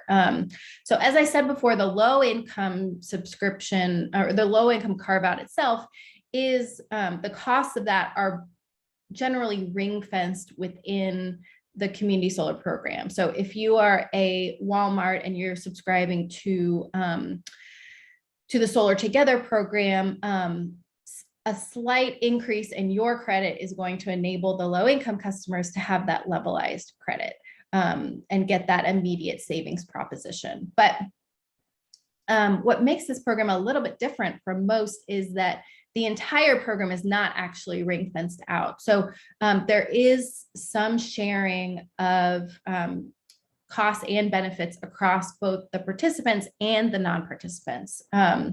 And it kind of gets into an interesting policy question that I feel like I see a lot of utilities wrestling with, at least across the Southeast, which is, when solar is a premium and is putting upward pressure on rates, it makes sense when you're designing a subscription program to firewall off those costs so that the costs are really only being borne by the cost causers or the people who want to subscribe to community solar. But when you get to the point where we're seeing where you're putting these solar farms into rate base and creating downward pressure on rates, where you're comparing the cost of this to the cost of a gas plant, for instance, and you're seeing net savings potential. Are there ways of designing these programs so that you are sharing some of those benefits across participating customers and non-participants? And I think that is part of the goal of what we're seeing with these Florida programs. And then, the ask that I think they are making of the general participants is, in order to achieve that 9-year payback period, which is really what the utilities were targeting, based on requests that they made to potential subscribers of, what kind of value proposition are you looking for to be interested in actually subscribing to this?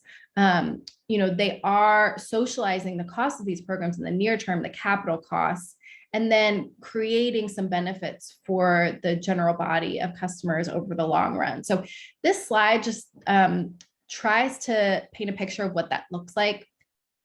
Table 1 here on the left shows the cumulative present value revenue requirement savings.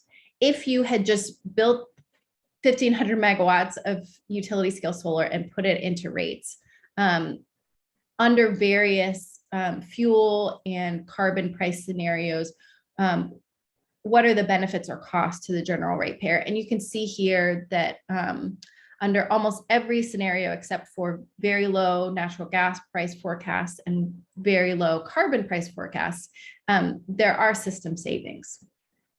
What the table on the left does is it says, under FPL's proposal for allocating both costs and benefits to the participants and the non-participants, what kind of value proposition are we looking at? And so basically the participating customers are covering over 100% of the capital costs of these projects over the 30-year life. But in the near term, non-participating customers are paying some for those capital costs to get to that 9-year savings price point for the subscribers. And in exchange, they're getting some of the value of the long-term carbon and gas price forecasts. So they're sort of reserving about 40% of the projected net benefits to those subscribers. And just to give you a little bit more of a sense of what this looks like. So overall, FPL projected about $250 million in net cost savings from building these solar farms. They reserved $112 million of those for the general body of customers. And then the rest was projected to go to the participating customers. So, there are a lot of kind of policy questions that come from this type of model. And, one of my big takeaways is just like, when you're trying to decide how to fairly allocate costs and benefits, it's messy. A lot of policy questions there. You have to sort of decide. The cleanest way to do it is just to like firewall off all of the benefits and all of the costs. But there may be policy reasons for not wanting to do that. And especially when we start to see these programs become more and more of the rate base, you want to avoid a situation where you've got sort of two classes of customers who are paying completely different rates, those who are on these solar programs and those who aren't, or you're having to make policy decisions of, do we approve these subscription solar programs or do we approve more rate-based solar? And you're sort of looking at those in a vacuum. This is an interesting hybrid that, I think we're starting to see some more traction around. And I'm happy to take any questions. Thanks so much for your time. Thank you, Katie. Now we're going to move to the West. Our final speaker is Matthew Mcdonald. He currently serves as Managing Director of U.S. Consulting at Strategen. For 5 years, Matthew served as Commission Counsel at the Hawaii Public Utilities Commission. So, Matthew, take it. Thanks so much, Jamie. It's great to be a part of this conversation today. As Jamie mentioned, Matt McDonald, the Managing Director of the U.S. Consulting team at Strategen, and spent about a half decade at the Hawaii Public Utilities Commission, where in part I was fortunate to be able to lead some of the staff and commission development of the first phase of the community solar program in Hawaii. And now with Strategen, have an opportunity to support commissions around the country, and as well as consumer advocates in wrestling with some of these community solar program design and development issues. All right, so just in terms of a few segments that I'd like to cover today in my prepared remarks, I just wanted to spend a bit of time at a high level talking a little bit about rate design and rate design choices and elements. And the reason for that is, when we talk about potential for cost shift and impacts to non-participants, I think as was mentioned in the first panel, the rate design and sort of the bill credit mechanism is one of the primary drivers of that as to, how that bill credit mechanism is designed, how it impacts the savings for a participating customer, but also in turn, how that may be having other more expansive impacts on non-participating customers. Next, I just wanted to highlight a few elements that I see sort of more broadly just around, how do we think about fostering LMI participation or low income, more specifically participation into community solar programs.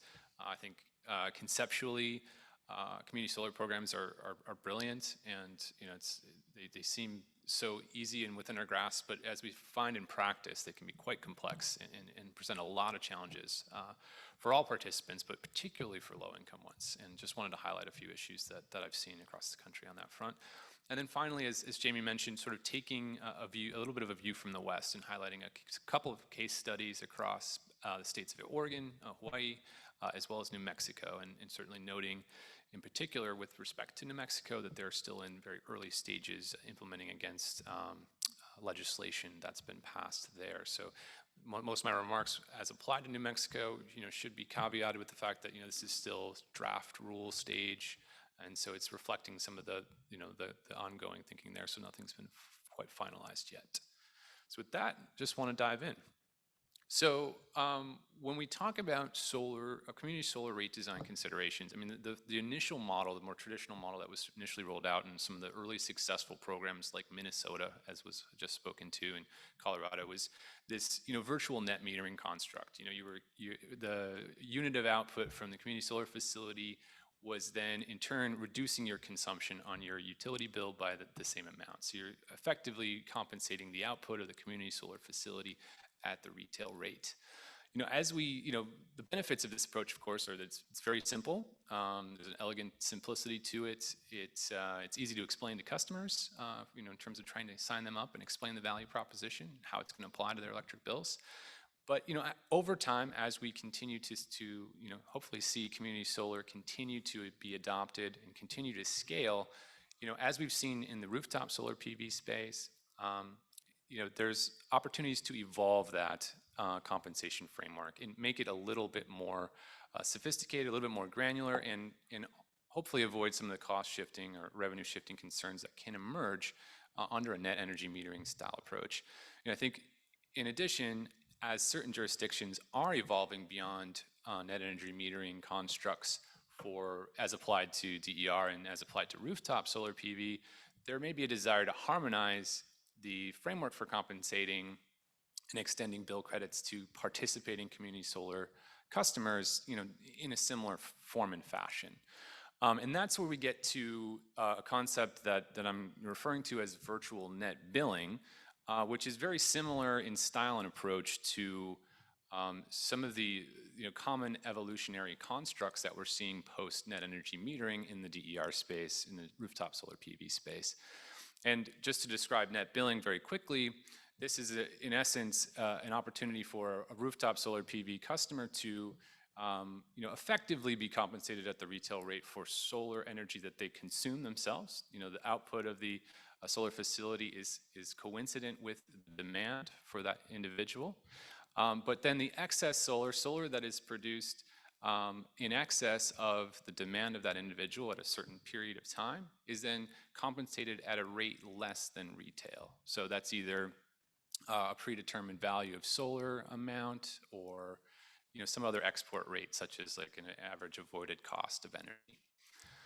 So how would this apply in a community solar construct? Well, we did some work with Sacramento Municipal Utilities District, or SMUD, as they were looking at ways in which they can sort of mimic the rooftop solar experience for multi-unit family dwellings. And essentially what we're doing in a virtual net billing construct is taking the same principles of virtual net metering and applying them in a net billing format.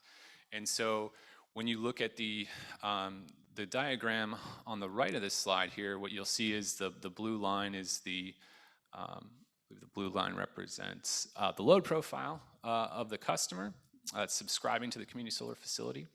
And then the yellow line represents the allocated virtual solar. So this is the profile of the output from the community solar facility.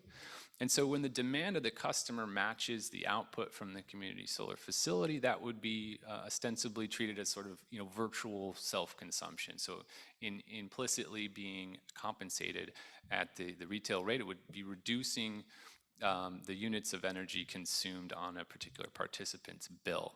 For those for the output of the community solar facility that's allocated to the participant that is in excess of the load profile from that customer, that would be compensated at a different rate, less than retail. So perhaps a value of solar rate, which would be the case in SMUD's territory and similar to the style that was described in Minnesota by my co-panelist, or some other amount, say an avoided cost of energy and the like. And so, you know, on the one hand, this is a much more complex in some ways approach than a net energy metering construct. But I think what it does is, one, it helps to mitigate some cost shifting concerns that may emerge as community solar scales within a particular jurisdiction. It also has the benefit, I think, of harmonizing and aligning compensation approaches for DER, you know, more holistically, whether that be community solar or whether that be rooftop solar PV. And in some ways, what I think this strives to do is to not unintentionally advantage rooftop solar PV customers in terms of DER compensation constructs, as opposed to folks that maybe don't have an opportunity to put solar PV on the roof. And then, you know, I think we've heard a little bit about thinking about, you know, storage in the community solar program frameworks in the previous panel, but, you know, just thinking about, you know, how do we think about how this market will evolve, you know, maybe 2-5 years from now, as, you know, variable renewable generation continues to proliferate, as customers continue to adopt DER, and the distribution systems, you know, may continue to be a bit saturated, and we've already starting to see, you know, interconnection concerns across community solar programs. You know, how do we think about pairing storage, for instance, with a community solar facility to just amplify the benefits that can be achieved there? So, you know, one possible opportunity is to start, you know, very deliberately pairing solar with storage in a sort of community plus storage facility format. And inspired by the renewable dispatchable generation power purchase agreement model in Hawaii, you know, thinking about how we could allow a distribution system operator to dispatch community solar plus storage facilities a number of ways to be able to deliver some dynamic grid benefits to the system. And in turn, the solar plus storage facility, rather than being compensated in a more traditional fashion of just like how much output that facility is delivering to the grid, is really tied to the value proposition for customers. What we're trying to do here is actually suggest that there's a lot of different ways these facilities could and perhaps should be operated, and that the customer benefits shouldn't be tied to sort of a take-or-pay style approach, perhaps. And so thinking about potential mechanisms for realizing benefits on bills could vary. But one approach could be as simple as, you know, extending a flat month payment for the opportunity to leverage this asset in any number of ways that the grid needs or the operator desires. And that sort of flat payment could be, you know, looked at as akin to a capacity style payment, and that would flow through to customers' bills proportionally based on their specific allocation of that community solar plus storage amount. The other, in the spirit of value stacking here, when we're talking about storage and all that it can do, you know, I think the other thing I'd love to point out is just, you know, when we're thinking about community solar plus storage, and particularly as states maybe look to do this in a more targeted fashion initially, I think thinking about resilience opportunities for these, you know, combined facilities, the addition of storage is something that I think is very ripe for further conversation. Citing a community solar plus storage facility, you know, particularly in vulnerable communities, can really enhance resilience. They could be dedicated resilience hubs, you know, located perhaps in elementary schools, in neighborhoods, you know, serving as a place and hub of resilience, and you know, beyond just the communities, the more traditional community solar benefits that we've seen to date. In terms of, thinking about fostering LMI participation in community solar or low-income participation in community solar, the pricing and subscriber savings matters. And we've heard this across both panels already. I think, for instance, the bill credit rate matters, but really what we're seeing in terms of savings is not life-changing. We're talking about sort of 10%. Not sort of the 50% savings, and I think just carrying forward some of the conversations in the first panel. But so that the pricing matters, and what we're also seeing is that sort of subscriber savings in general is something that states are paying very close attention to, and in some states like Oregon are locking in those savings or requiring some sort of guaranteed savings. We've seen this emerge more organically as well on the market in terms of subscriber organizations stepping up and including that in terms of their contracts, but other states are sort of at the outset really in. I think, the traditional community solar program designs where there was an upfront payment required in order to get a subscription. This becomes a real financial barrier for a lot of low-income customers and even LMI customers, thinking about having to shell out some financial amount just in order to enroll and get that allocation of community solar. And I think where we're evolving towards and what we're seeing emerge in Hawaii and some other places is this sort of pay-as-you-go approach. And this is really a no money down opportunity for customers to just realize bill savings day one, and you contribute some of the costs administratively and otherwise to the community solar facility and program on a monthly basis, but still netting savings every single month. And I think for reasons that should be pretty apparent, this is an attractive approach and a really streamlined model for just getting folks enrolled into the program and lowering those financial barriers. And then I think when we look at other ways of getting LMI customers involved, it's really hard to identify which customers are even eligible to be dedicated as or considered low income or LMI. And this is, I think, something that continues to come up. So there's been some interesting approaches to this, and we'll speak to a little bit about what Oregon is doing in this domain. But I think one of the emergent best practices that we've been seeing across the country is just making the qualification of low-income customers much more streamlined as well. So pre-qualifying LMI customers or low-income customers based on enrollment in already income sort of qualified state and federal programs. And then, one of the things that we're seeing is that any sort of requirement that it requires sort of income verification is going to be a huge barrier to actually getting low-income customers to sign up. It's not something that is very attractive for folks if they're having to attest, prove the fact that they should qualify. So we're seeing also self-attestation forms, affidavits that the actual low-income participants can fill out as a really strong way for us to start to encourage that. The other thing that folks have been looking at is sort of geographic zones or zip codes or census blocks that can be designated as a low-income area and allow third parties to come in a more streamlined and less administratively intense manner and sign these folks up. So just taking a quick scan at the West, and I want to be able to leave some time for questions here, so I'll try to go through quickly. Again, looking at Hawaii, Oregon, and New Mexico, and as you can see on the slide, different stages of development for these programs. In terms of the oldest legislative enablement, going with Hawaii in 2015 to Oregon, and then the most recent program of the three just still under development in New Mexico. You can see here the difference in capacity over time, but the trend is definitely towards 200 plus megawatts worth of community solar capacity being extended to customers in these jurisdictions. So I wanted to highlight sort of 6 different categorical elements of the sort of program design as they interface with LMI issues across these 3 states.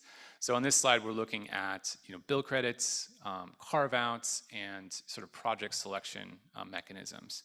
So across bill credits, when we look at Oregon, they have a full retail rate compensation mechanism for residential customers, and then sort of a 90% of retail rate for non-residential customers. In Hawaii, there is a less than retail rate compensation that tracks to avoided cost of energy. And in New Mexico, and there's also competitive elements baked into the Hawaii model that allow for the market to drive that cost in certain directions as well. And in New Mexico, the legislation itself specified the bill credit rate mechanism, and it's the total aggregate retail rate less distribution costs there. On the carve-out side, I think this is a really important element when we're talking about facilitating engagement. And all 3 jurisdictions include some form of a carve-out. Oregon and New Mexico in particular identify low income as a separate category from LMI.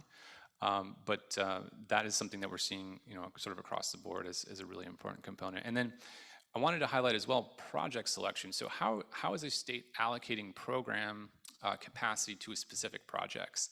And in Oregon, first come, first serve, sort of who's showing up in the queue. I think in some jurisdictions that's been a bit problematic in terms of, are these projects real? Will they drop out at some point? There's issues of queue squatting and the like.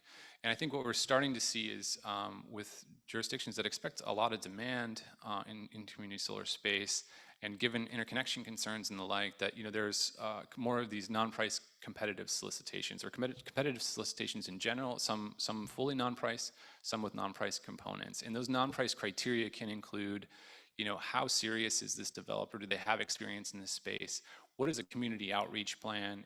What are the community benefits that are accruing that are maybe beyond just the value to the specific participants, and how are we thinking about these projects showing up within the communities? Just quickly, a few more categories. I think I spoke to this already just in terms of pre-qualification of low-income customers. So I think the only thing I'll note here is that, interestingly, in Oregon, there is a low-income facilitator that it can assist subscriber organizations with the identification of low-income customers and sort of bring those into the projects. In terms of education outreach, this is one where it's maybe not as bright and shiny of an object as others, but I think it's increasingly so important. I think the first panel did a great job identifying how important trusted community organizations are to identifying low-income customers and building that trust with folks and allowing them to understand the value proposition. So finding ways to either require on the part of subscriber organizations that they develop a community outreach plan, or having some other mechanism programmatically to facilitate that, I think is so critical. And then in terms of cost shift or cross-subsidization, I think this is a topic that in early nascent stages of the community solar program design in states is maybe not as large of an issue, but I think over time as these programs mature will continue to be a topic of strong conversation. In New Mexico, for instance, the legislation specified cross-subsidization may not be more than 3% of non-subscriber aggregate retail rate or on an annual basis, and I think that's less easy to interpret than one might think on its face. And one of the things I would just suggest broadly when we're looking at cross-subsidization or cost shifting is that we're looking at actual data as these community solar facilities are deployed, that we're looking at cost-benefit analysis on a holistic basis. So really capturing the full value stack as well as the full set of costs when we think about trying to answer some of these questions.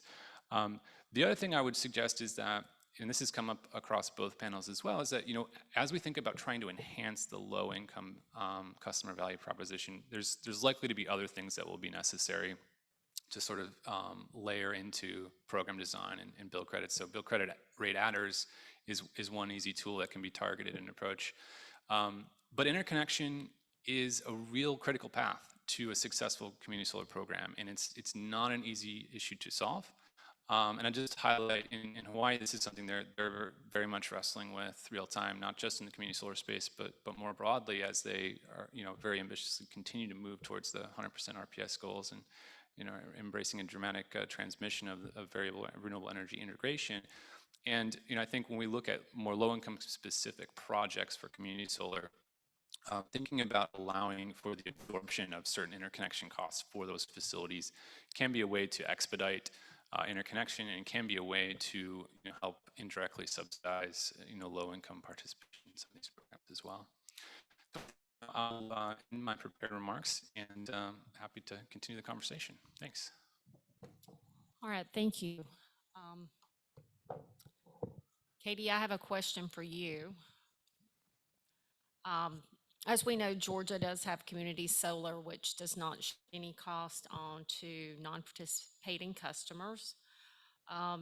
In Georgia Power's recent integrated resource plan, they did file for a pilot for low-income community solar, which would be given a 75% discount of the tariff rate, which would be paid for by corporate sponsors, which would in turn receive the RECs for those blocks of solar.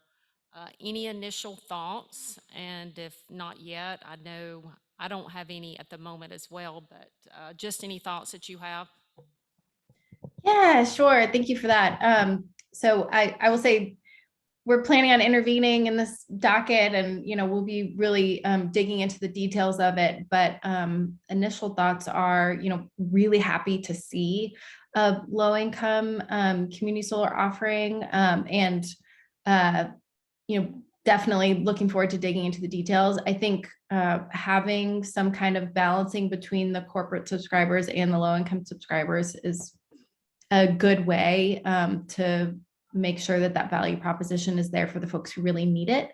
And I think also a good opportunity for some of those corporate subscribers to talk about the value that they're adding to their community, not just within their own subscription, but also by supporting low-income subscriptions. So definitely interested in looking into more of this. I think one caveat that I should make is, especially when we talk about community solar, that term can mean so many different things. And I know some people don't even view utility sponsored as being something that should be called community solar. I'm using that term very broadly, just partly because that's the term that utilities are using. But these are not, just for clarification, these are not third-party competitive markets.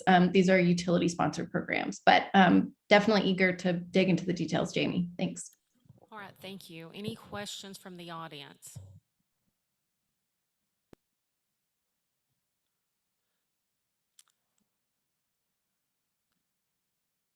Well, when you say people frown at 10%, I go back to NBA school when somebody told me nobody ever went broke making 10%. So where is that 10% guaranteed coming from? Who's guaranteeing it that if you sign up, you're going to get 10% a year? Yeah, it's a great question. I can field that first if that's appropriate. I think it certainly depends on the particular state and the programmatic design. I think what we're seeing is in third-party community solar markets, it's the subscriber organization itself, the third party that is sort of backing up its performance. And even when a state says, we need to be guaranteeing customer savings, what they're really doing is, I think, shifting that risk or the burden onto the third party subscriber organization and community. And again, so it would be backed up by that developer in terms of guaranteeing those savings, since they're the ones that are operating the facility and have more of the control over that. I think, just to be clear, definitely don't want to denigrate 10% savings by any stretch of the means. I mean, these are real amounts of money that we're talking about, and can be life-changing amounts for many folks, particularly low-income customers. Where I do start to have some questions is if we're talking about trying to provide what I think is very appropriate and perhaps very necessary additional assistance and value to low-income customers who really are bearing a much larger energy burden. We're talking about sort of equity issues. I do start to question whether the community solar program is the right vehicle for attaching that to. If what we're talking about is something that's much broader, issues of equity, issues of low-income assistance, perhaps there are more elegant ways of starting to address that, but it's probably a broader conversation as well. Okay, we have a question from online. How does the economics of supporting LMI community solar from non-participants change as the percentage of customers adopting solar increases to more than 50 or 75% of all customers?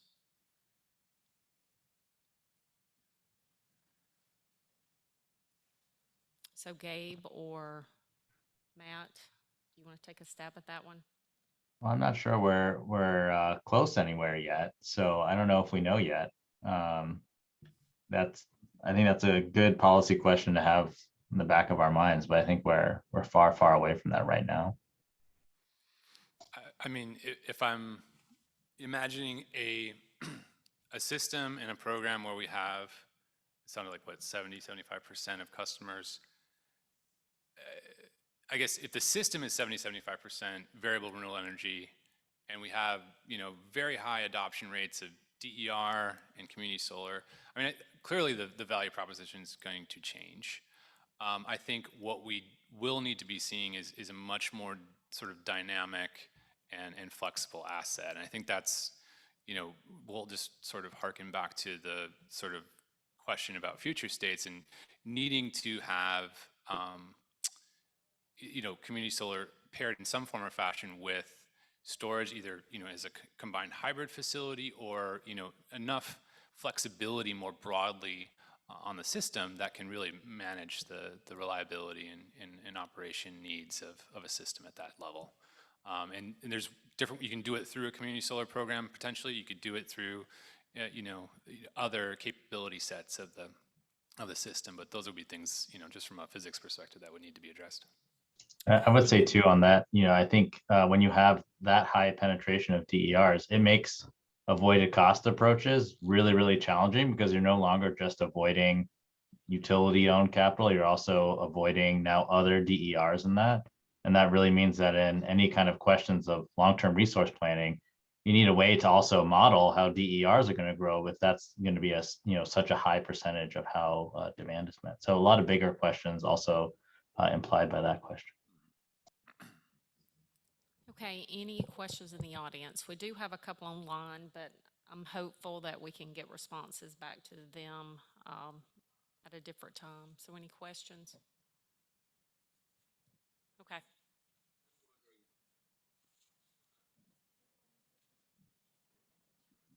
I'm wondering, to what extent do the solar developers incorporate energy efficiency before they size their systems? And is it, you know, what is the relationship between EE and the solar and renewables? It would seem to me that that should be done first, and I'm wondering, is that happening?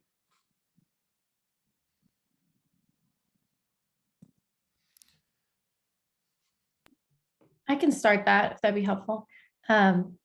And others, please chime in. That's a great question, and one that people don't usually raise in the community solar context, because we're talking about offsite solar, right? I mean, if you've got somebody coming and actually installing a rooftop solar system on your house, then I think there's a clear nexus for people between, okay, let me right size my rooftop solar system by doing energy efficiency retrofits first, figure out how big a system I need. And so, you know, I know from a policy perspective, we at Vote Solar have been working to try to connect the dots there and not have these be so siloed, particularly for low-income customers. I think there's a lot of value in stacking these benefits as much as we can. So, you know, right now, if you're a low-income customer, it's you may have to go to like a completely different office to sign up for LIHEAP versus, you know, utility-sponsored energy efficiency programs versus a utility-sponsored or third-party community solar subscription. And that creates a ton of work. It's confusing, and it's hard to figure out like how all these things get added together. So I think we have a ton of work to do in this space. I mean, right now, I think when we support community solar programs, one of the things we ask is, you know, make sure that you're at least informing customers when they're coming in and subscribing that they're also eligible for all of these other things. But what I would love to see us get to is more of kind of wrap around programming for low income customers, where we're saying, here are all of the things that you're eligible for, and let's sign you up for all of them at once, to avoid, one, kind of oversizing subscriptions, but two, like just having people miss out on the programs that are available because we're sort of treating them in these silos. All right, thanks, Katie. And we have run out of time. Please join me in thanking our speakers for participating in this session. Also, thanks to our in-person and online audience for joining us. The recording from this session will be posted in the platform within 48 hours. We have now come to lunch break. Please be sure to visit many sponsor tables in the foyer and check your app for the next session. Thank you so much.